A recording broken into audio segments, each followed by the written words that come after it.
Welcome to How to Fix It. I'm John Avlon, and the purpose of this podcast is to focus on finding solutions to the problems we face, not just endlessly fixating on those problems.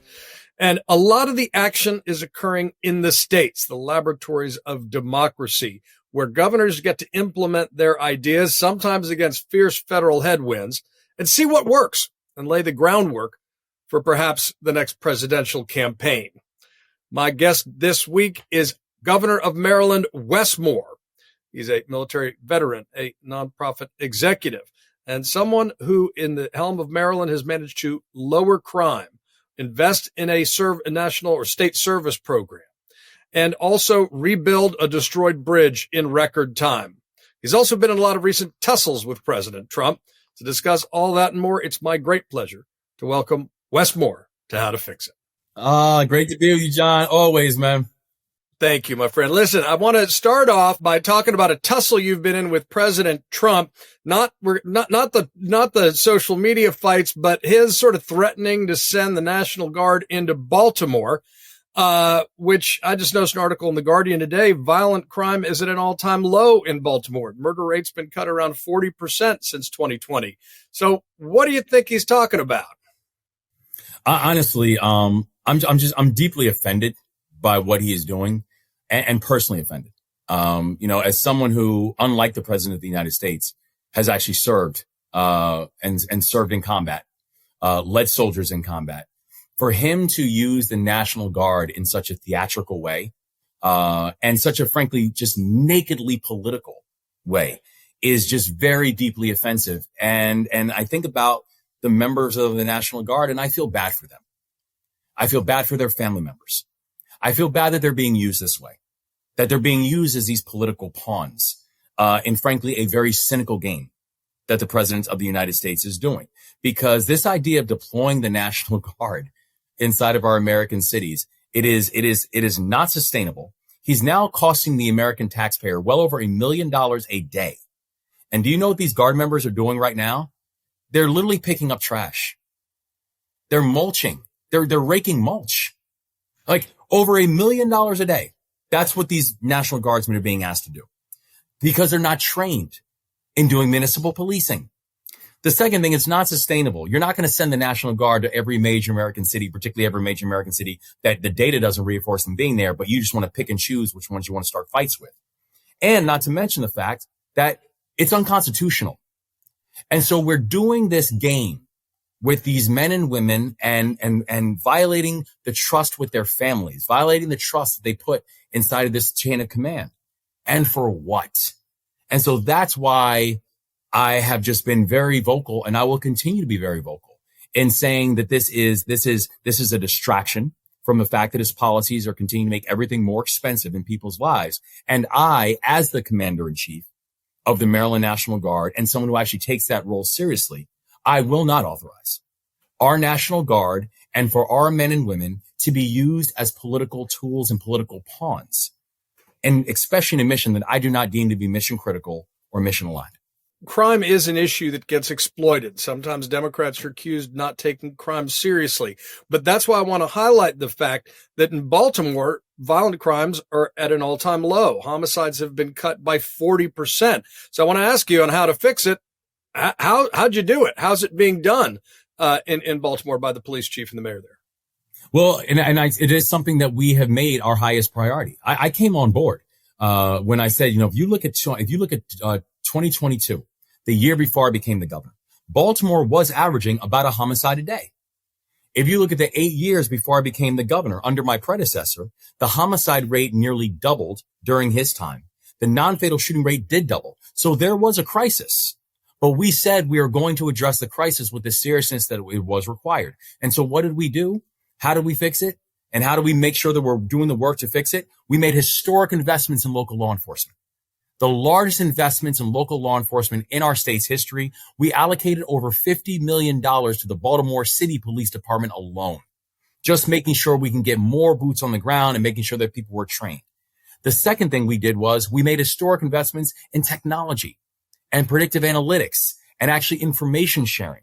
And so basically saying you could stop crime before it happened. And if someone committed a violent crime, particularly with a firearm, I want them in handcuffs in 24 hours. And also we made historic investments in community groups, community violence intervention groups. And we're working with the mayor, working with the state's attorney, making Maryland one of the only states in the country that now helps to fund the U.S. attorney out of balance sheet. So we took a completely all of the above approach when it came to using data and data-backed and evidence-based measures to be able to address the issues of public safety. And you're absolutely right. Since I've been the governor, we are now seeing how the homicide rate in the state of Maryland is down over 20% since I have been the governor. And you want to talk about not just short-term changes or short-term, alterations. I can give you some numbers that are year-on-year numbers, not week-on-week, year-on-year, where the homicide rate in the state of Maryland is down 24%, Baltimore City down 30%, that auto thefts are down statewide 24% and Baltimore City down 33%, that juvenile homicides in the state of Maryland are down 38%. That we are watching historic drops in these numbers, and they are sustainable. And it's because we have taken an all of the above approach and started working with all of our partners and taking this seriously and not doing theatrics like we're hearing from the White House right now. That's the big difference, right? It's investment, it's sustained strategy. It's not the politicizing of troops and the theatrics around it, but crime is an issue we got to get right. You don't get the big things right, small things don't matter. I want to talk about something that's been a signature issue of yours, hasn't gotten as much national attention yet, but it's your investment, Maryland's investment in service year and basically a statewide version of national service to give young folks work experience to help sort of maybe create a model for what could be done nationally in a more expanded way. Tell us about service year, which you inherited from your predecessor, but really expanded and have made a signature issue for your administration. Absolutely. And in fact, it actually wasn't something that we inherited.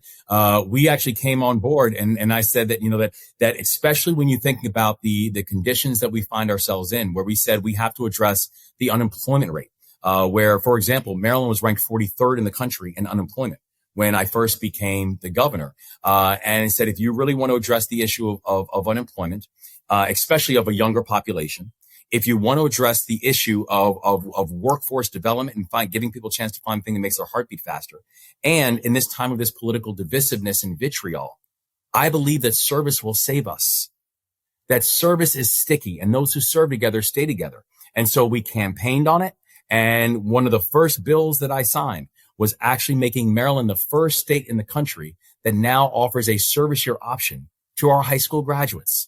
So high school graduates in the state of Maryland now have a chance to have a year of paid service and something that drives them. So whether they are working on supporting veterans, whether they are working on housing insecurity, whether they're working on older adults, whether they're working with young people, whether they're working with animals or the environment, we just say, tell us what makes your heart beat faster. And we will give you a pathway to go do it. And watching the results that we have seen in our state, and not just the tangible results. So, for example, Maryland has now gone from 43rd in the country in unemployment when I first took over to now having amongst the lowest unemployment rates in the entire country for a year and a half straight. We have seen how young people are now taking their future in their own hands and working together, building together. And so I'm just a big believer that Maryland will be, can be, and should be the state that serves. And I believe that service is going to be the thing that's going to end up saving us all. Service is obviously core to your life and your rise. What are some of the specifics? I mean, you say whatever makes your heart beat faster, but are you deploying them in areas that you deem mission critical for the quality of life, for the rebuilding of Baltimore, Maryland, rural development, that sort of thing? Absolutely. And honestly, John, it's one of the great things that we've seen where we have these service year option students. They are all over the state. They're in Western Maryland. We had service year option students that were helping with the historic floods that we saw in Western Maryland. We've got them working in Frederick County, working in child development. We had, and the great thing is that these are young people from all over the state and from all different walks of life. During our first year, we had one group that was working together. One was a young man who was doing a deferment year in West Point. And so said he wanted to do a service year before he went on to a service academy, working in partnership with another young man who got his GED while he was incarcerated and got a GED. Now they're working together on That's a cool. projects. Like, I love this idea that is bringing together young people from so many different backgrounds. And now these are people who are like, these are like family now. And I think about what it looked like even when I was, serving, when I came back from Afghanistan, and when I decided I was running for governor, there were people who I served with in Afghanistan who came and campaigned for me, campaigned on my behalf. Many of them were not Marylanders. Many of them were not Democrats, but they simply were coming to knock on people's doors and saying, I just want to tell you a little bit about the guy that I served with. That's the power of service, is that it's sticky. And when people are in difficult situations together, generally it turns into a bond that becomes completely unforgettable, and where people then will ride for each other for the remainder of their days. And that's exactly what the Service Year option is instilling. And while it started in Maryland, under our watch, I'm really thankful for the fact that it's not going to end there. And we're now watching other states that are doing the same type of programs and projects in their own states. Well, that's the test, the laboratories of democracy. And it does break down the barriers and answer a real need for making sure that we've got a kind of civic commitment. Do you see an expanded version of national service? We just talked to Stan McChrystal the other day on this podcast. Do you think an expanded version of national service would be appropriate on a national level? I think that if we could get a nation to understand how important it is to give a little bit of yourself for the nation that you belong to and serve, it would help this entire country. I think I absolutely would endorse a real platform of turning service into something that maybe it can start with states, but then eventually having a real national conversation about what it means to have the option for everybody to give a little bit of themselves to a country that they should all have a vested interest in belonging to and believing in and serving. I think it changes the entire culture and the entire landscape of who we are and what it is that we hope to be. So I love the work that General McChrystal has done, both in and out of uniform, to be able to serve this nation. But I think the thesis of giving people a chance to serve and to be part of something bigger than themselves is not just going to be revolutionary for our country. I think it's actually going to be very healing for our country as well. Couldn't agree more. I want to talk to you about the Francis Scott Key Bridge. This was sort of the key crisis of your first year in office. Bridge decimated by a boat that was out of control. Now, you've got it on path to get rebuilt in a shorter time than it was originally built, something that doesn't always happen. Talk to us just about the mechanics at a time when we're talking about, how you streamline over-regulation, red tape, so we can get back building again. Nice. How you've done that with the Key Bridge in Maryland. Well, and it's funny, John, because one thing I've learned in this job, that when my phone rings in the middle of the night, no one's ever about to give me good news.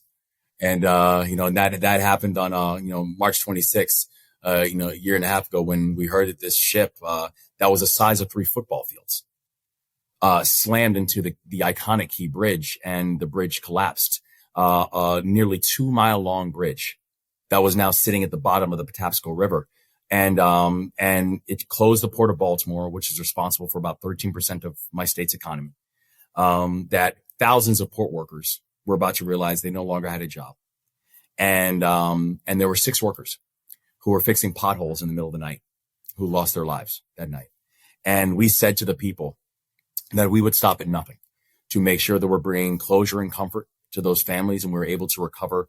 It took 5 weeks, but we were able to cover all 6 of the bodies of the individuals we lost, and able to give the families the closure that they were hoping for.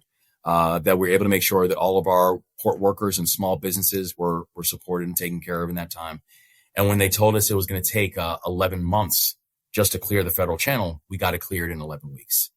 And I remember having those early conversations after Maryland kind of really put on a case study on how to respond in these moments of crisis, where people said, I asked, how long is it going to take to rebuild the bridge? It's a nearly 2-mile long bridge.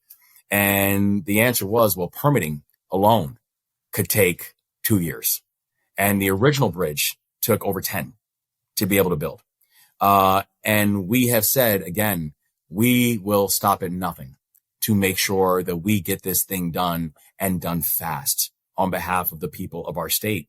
And so we're thankful for the support that we've gotten from Congress, where Congress, on a bipartisan basis, Democrats and Republicans, voted to make sure that it's 100% cost share. And so in addition to the capital that the state is putting in, the federal government is also doing essentially a bridge loan to the people of the state of Maryland while we are moving fast to build this bridge. That we've been able to move a lot of the regulatory red tape and a lot of things that always kind of gum up and slow up a process where just the permitting normally takes a couple years. We got it done in months. And we're already now in the process of completing the final demos and now starting to rebuild the bridge. And so we believe, and I believe deeply that while they told us it took 10 years to build it initially, during our time, we will be able to look up and look at the Francis Scott Key Bridge again. And that's going to be a moment of very real pride to the people of the state of Maryland. And frankly, should be a moment of pride to the people of this country. It's enormous what you can do when you focus the mind and you get past some of the bureaucratic hurdles. It does set a model and maybe a way forward to actually implement the abundance agenda, albeit this becoming in a crisis. You know, you mentioned that day, and of course, President Biden at the time immediately called and said, whatever you need.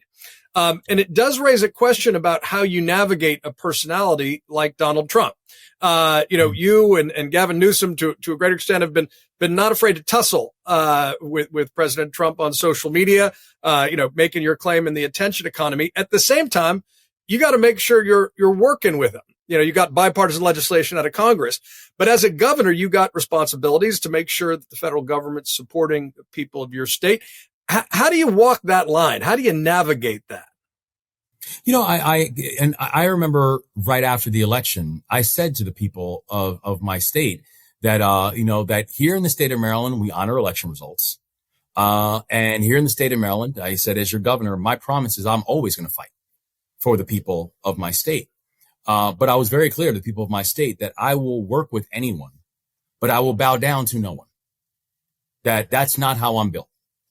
And I will work with anybody who has the best interest of my people at heart. But the challenge that we have seen thus far is if you just look in the first months, of the Trump administration, that these are not glancing blows at Maryland. These are direct shots.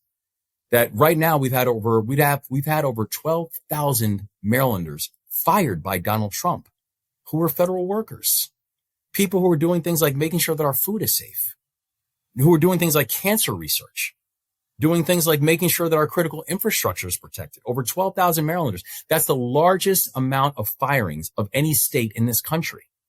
That the president of the United States, when we had historic floods out in Western Maryland, that we didn't just hit, but exceeded the benchmark of what normally qualifies for federal disaster relief, that we received indication from the president that support for Maryland is not warranted.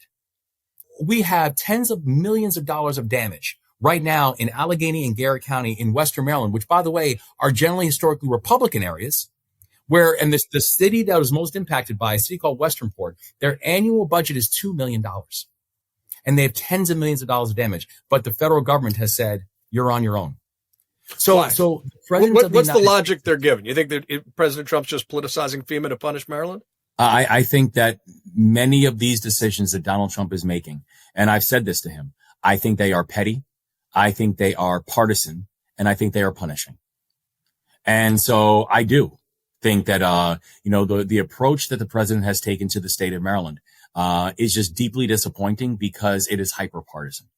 And so, I know that when I think about what we are going to do and what we have to do in the state of Maryland, one of the reasons I'm so proud of how Maryland has responded despite all this, despite the fact that Donald Trump has fired more Marylanders than any other state, we still, our unemployment rate, because we've been creative about moving our federal workers into available state jobs, moving them into classrooms to serve as teachers, into hospitals to serve as nurses, and reducing the red tape and streamlining their employment, that we've been able to keep Maryland at a 3.4% unemployment rate, which is almost a full point lower than the national average, despite the fact that Maryland has lost more jobs than any other state inside this country.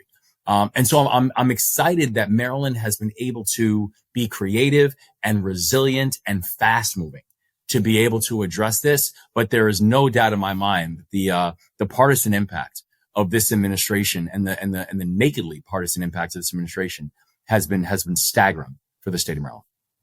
It's extraordinary. The unemployment rate is what it is, given those headwinds. Sounds like you're implementing some of the abundance agenda with regulation. I want to talk with you though. You're running for reelection right now. One of the puzzling things about our particular time is Donald Trump's numbers are cratering with independents as he overreaches in a hyper-partisan way, but the Democratic numbers aren't rising. And I just wonder what your thoughts are about the direction the Democratic Party should be taking. I'm talking about two issues.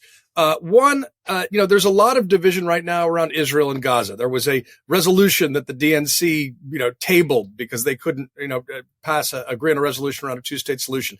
26 members of the Senate didn't vote for rearming Israel out of concerns about humanitarian situation in Gaza. That is a fraught issue. And good people can disagree, but the facts on the ground are compelling to folks. Understandably, what is your read on that issue right now? Yeah, it's a heartbreaking issue, and it's a really challenging and it's a complicated issue because first of all, as someone who's served overseas and led soldiers in combat, I am under no illusion about the dangers of Hamas and the dangers of Hezbollah. And no one can explain to me anything different where I just think that, Hamas and they are not a fair or a true negotiating partner, in any of this. I know that when we're talking about believing in, that we should be able to have a safe, and independent, and a secure Israel, is deeply important. I also know that what we are seeing, overseas, and the lack of any concern of these humanitarian crises that we're seeing from Bibi Netanyahu is just deeply troubling. When I think about the service that I did overseas, things like, starvation is not a war tactic. And we have to be very clear and to be very honest about that. And especially for people who do believe in the long-term stability of the state of Israel. That you cannot focus on, winning a war if simultaneously you're losing the world. And so I do think that it does become very important about how we are approaching, how this is all being approached, going forward. And I think the concerns that a lot of people have are fair and they're justified and people have to wrestle with them. And I think it goes back to, kind of a larger point, that was also said about the Democratic Party as well is, I think, we have to be a party that does leave room for debate, and for people to, as you correctly pointed out, to have your position and to agree and disagree and think about what does that mean to have a tent big enough that all these ideas can be held within. But I also think that, the reason that the Democratic Party oftentimes is having difficulties is not because of a messaging problem. It's actually a results problem. It's the fact that for so many people, who exist in our society, if they're not seeing the results for what you were hoping for and promising for, then you're going to lose them no matter what your message is. That the reason that I say as a party, we've got to stop being the party of no and slow and start being the party of yes and now. Like start getting work done. Yeah. Start beating expectations. Focus on employment. Focus on, pathways to work and wages and wealth. If you can do that, your messaging problem is no longer going to be a problem. Because what Donald Trump has done so well is he has become a fantastic vessel for the frustration. For people who are frustrated with the system, for people who do not think the system works, Donald Trump is a remarkable vessel for the frustration. What he is not is a vehicle for the solution. That's where the Democratic Party must come in. And we can be the vehicle for the solution, but we've got to start learning how to move faster and move with a kind of urgency that people's pain is actually being felt with as well. We got to show that democracy can deliver for working people and rebuild the middle class. And I believe the middle of our politics. Let me close you on this question because there is a debate, or you're running for re-election. Abigail Spanberger and Mikey Sherrill running in New Jersey and Virginia. Mamdani occupies a lot of oxygen. there's a debate whether the party should go further left or move to the center and reach out. The reality is, if you look at the results of the 2024 race, Kamala Harris surprisingly lost ground. Democratic Party lost ground, even and especially in communities of color, immigrants, young men. In addition, when you look at those deficits that don't seem like they would normally attract support from a Donald Trump, and the Democratic Party not really understanding how or why it happened. Do you double down on identity politics, or do you try to move away from it? What's your prescription when you look at those losses as how to regain some of that lost ground? Yeah, it's interesting, John, because I feel like in many ways the Democrats, the fact that the Democrats who ran in 2024 lost ground with this group or that group.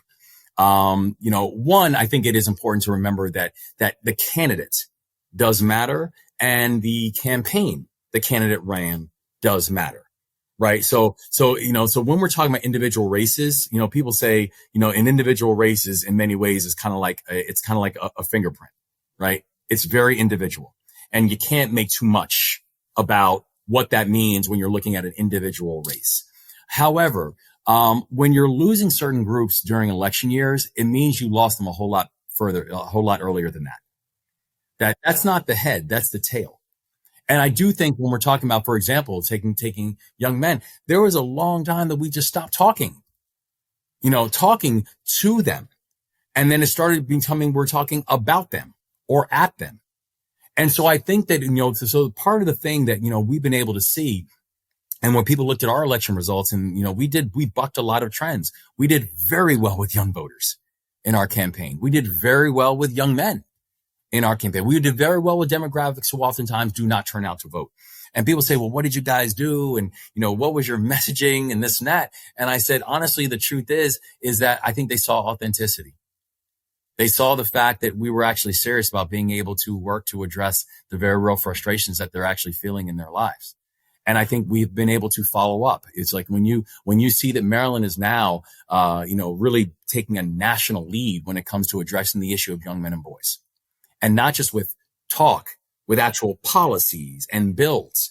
When you see the fact that, we signed the largest mass pardon in the history of the United States of America, when I pardoned over 175,000 misdemeanor cannabis convictions. And by the way, much of that was led by a lot of the young people who were part of our movement, who were telling us the importance of this and how damaging it was to people to basically serving a life sentence for a misdemeanor cannabis conviction. Right? That the policy move we made was because it was driven by the young people who were actually involved in our movement.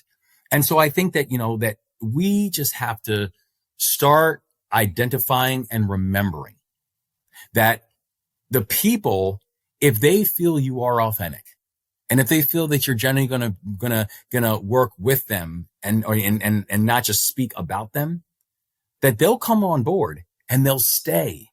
But they have to feel like it's real. And if they don't, then we will always be having these post-mortem conversations and saying, how did we lose that demographic this time around? And it's oftentimes it's because you spoke about them like they're a demographic. It's about the authenticity. It's about delivering results for real people, and breaking down barriers, and reaching out. Governor Wes Moore, Maryland, congratulations on accumulating an impressive record and on the re-election ahead, and much more. Thank you. Than that, I believe. Thank you, brother. Thanks for joining us. I appreciate you, man.